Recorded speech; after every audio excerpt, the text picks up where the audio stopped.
Okay, folks. My name is Jack Dossel. As you already know, I'm a physics professor in the physics department. I'm here with a few undergraduates, and so I'm going to have them introduce their names as well. Go ahead. I'm Sean Casano. I'm from Connecticut.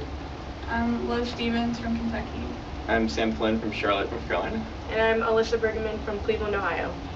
And these folks are all going to help us out with this Ruben's tube demo that we have set up. We would have done it in the lecture hall, but unfortunately, gas and flames in the lecture hall is not such a great idea.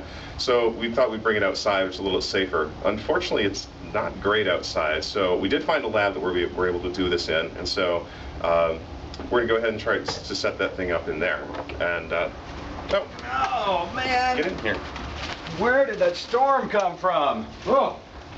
Oh, hey Jack. Dr. Bowen, how you doing? Good to see you. Guys, do you know Dr. Bowen? This is Kevin Bowen, Director of Bands here at Lake Forest. Hey, how are you? I'm doing fine, but how about yourself and the band? Man, it is miserable out there. It's just raining and carrying on, and I couldn't take it anymore. I left them out there to get it. I left them out there to get it right, though. Wow. Let me check on them, though, and see if they're doing what they're supposed to be. Zach, no, that's wrong. Make them do it again, and again, and again. This is the Army that we're playing this week. It has to be right.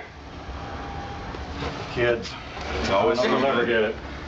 Well, would you be interested in, now that you're in here, would you be interested in helping us out with a demo that has sort of a musical Sure, tone to absolutely. it? What do you want me to do? Well, the undergrads here are helping set up a Ruben's tube demonstration, fire and flames and all those good things. Cool. So Okay. why don't we all head into the lab and we'll put you to work. All right, sounds Do great. you guys want to help start setting up the demonstration here, or get it all set up?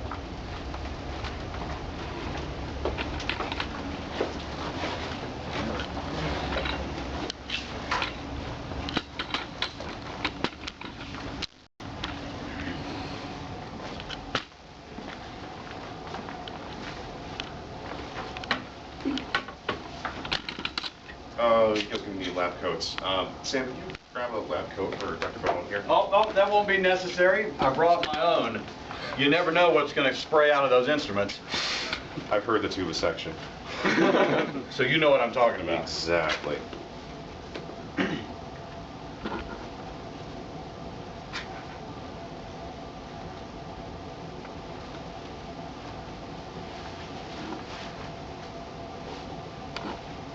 Classy. I like it. Thank you very much. Go Deeks. All right. Go Deeks. That's it.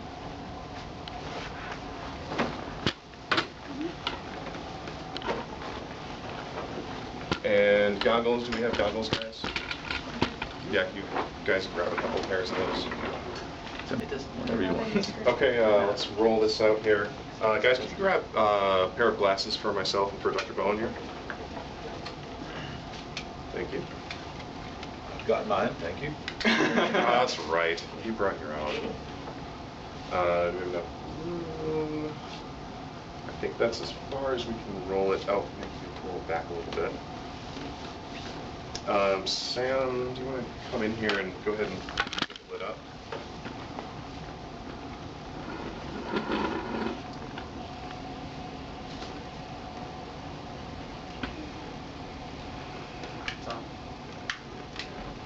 Go. Nicely done, Sam.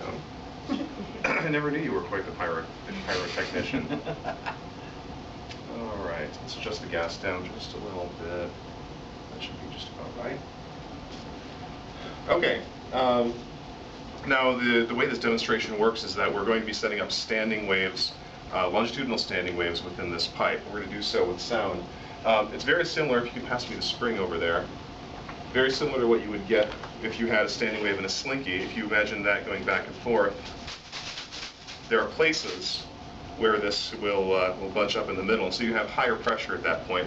Let me go ahead and put that down on the tabletop. You can see this a little bit. So if we send sound waves back and forth, there are every once in a while places where they bunch up. You'll have a higher pressure.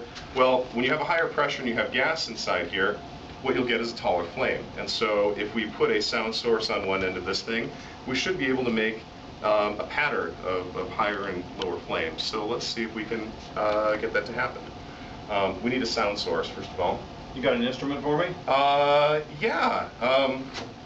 Where's that trumpet? Alyssa, can you go ahead and grab the trumpet from the back of the room? Sure. Thankfully, I teach physics and music class. Oh, This is yeah. quite convenient. Yeah, if you want to go around this Okay. way. All right. There you go. Thank you. Okay, that looks like that'll work. Let me go ahead and turn the lights off, close the door.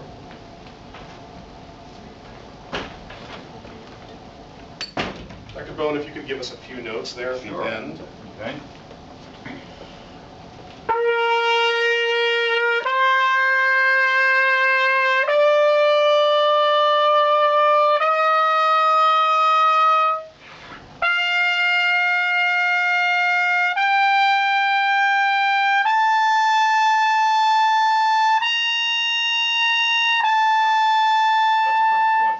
Keep that note in mind. So what you guys should have seen on in the camera there is you should see 4 very large spikes here of the flames, and so that's where you're getting 4 very large pressure positions, basically maxima there, and that's forcing a lot of gas out. That's causing the flames to come up, and so you're seeing a good standing wave for that. So you notice some differences there. Dr. Bowen, can you play that D and the A again in succession?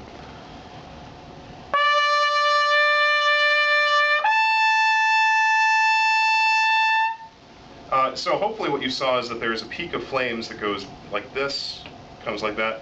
That actually is an indication of the wavelength in this pipe. And so if you take that interval and you go to a higher frequency, that wavelength is going to get shorter, and you can see that visually just right here.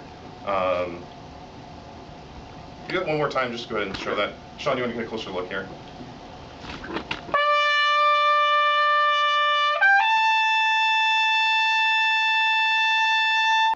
That's pretty interesting, but what would happen if you played a song instead of just a note? Well, let's see.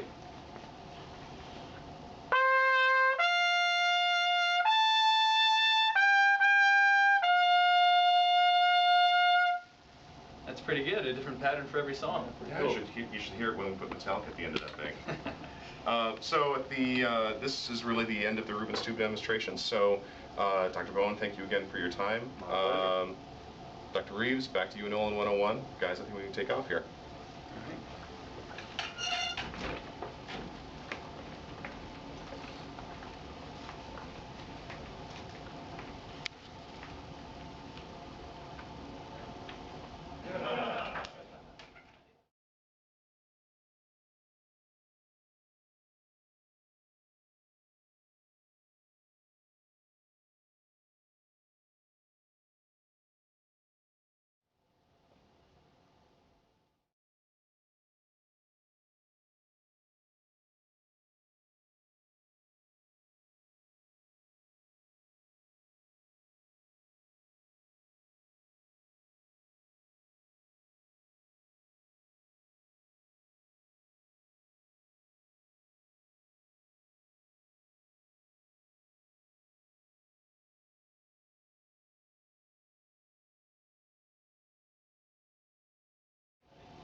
What was that? What was that? Whatever it was, it sounded good.